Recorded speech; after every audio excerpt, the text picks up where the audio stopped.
Hi, Facebook friends. It's Judy Ruth Meredith, the teaching therapist. Today, I want to talk about our sense of self worth and how that is tied up into the narcissistic, abusive relationship that we kind of find ourselves in too often.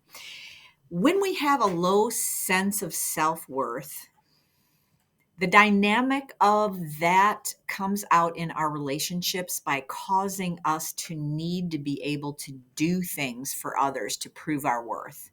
So rather just than just understanding that we have inherent value just because we are here and we are human and we have, personalities and we have love to give and love to receive and we're part of the human population, rather than basing our worth upon that and just accepting that our value just is and it's granted to us when we are born, we get the sense that we aren't worthwhile unless we are proving that worth. Okay. So we're constantly doing something for others. We're constantly giving of ourselves, of our resources, of our inner resources, especially, and our time. And for a while, it helps. It makes us feel better. It kind of fills that empty space, but it's a bottomless pit. So you can continue to do things and do things and do things for people and never get filled up and never get to that place where you think, I have value, I have worth, I can stop now. It never happens. And so then the dynamics of who we become involved with this taker, on the other hand, the narcissist is going to take everything you're willing to give and then some and demand more, and you're giving, it feeds that relationship. It feeds it.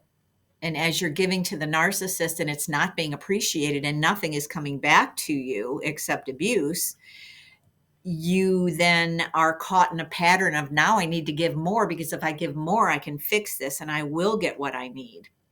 And it's never going to happen, because both you and the narcissist has an empty, bottomless pit of lack of self-worth that can't be filled by either taking from somebody or giving excessively to somebody. Um, the other piece of that picture is, when we give, we want to start to evolve ourselves to a level of emotional maturity where when we give something to someone, we do it because we just want to do it. And what we get back is the pleasure of having done that. And then we can let go of it. But when we're giving to validate our self worth, we're wanting something back. We're wanting validation of our self worth, which is not going to be forthcoming for very long. So you're trying to get something that's not going to ever happen.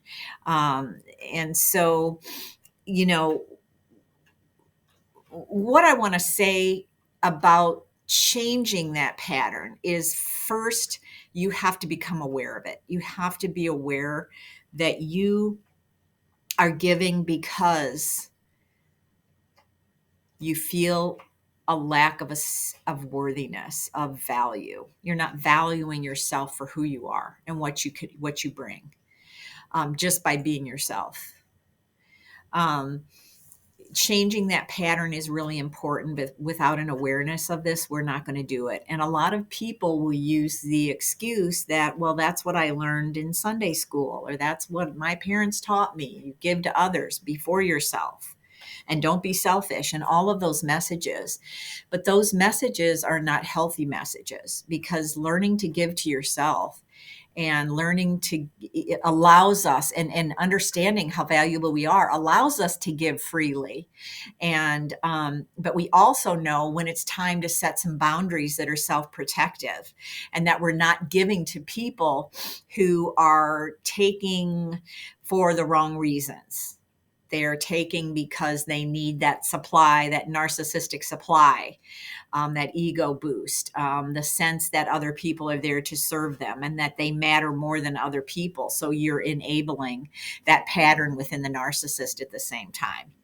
So this is just a little call to wake up, a little wake up call to start to think about who are you giving to? What are you giving to them? What is the intent behind it?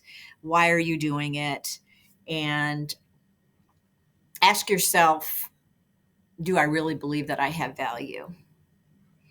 And start looking at some of these issues within yourself. And sometimes that's hard and it can be sad and there can be tears, and that's okay too. Journaling your things is always helpful. And remember that we're growing, we're all here to grow. And you want to not turn away from any pain, because then you're not going to be able to grow through what you're going through. You're just going to put yourself back into a denial place, and that's not going to help. So honor your tears, love yourself through it the same way that you would for a best friend. Okay, so that's my message today. If you liked it, please hit the like button and subscribe to my channel, and I will be back on with more tidbits. All right, bye.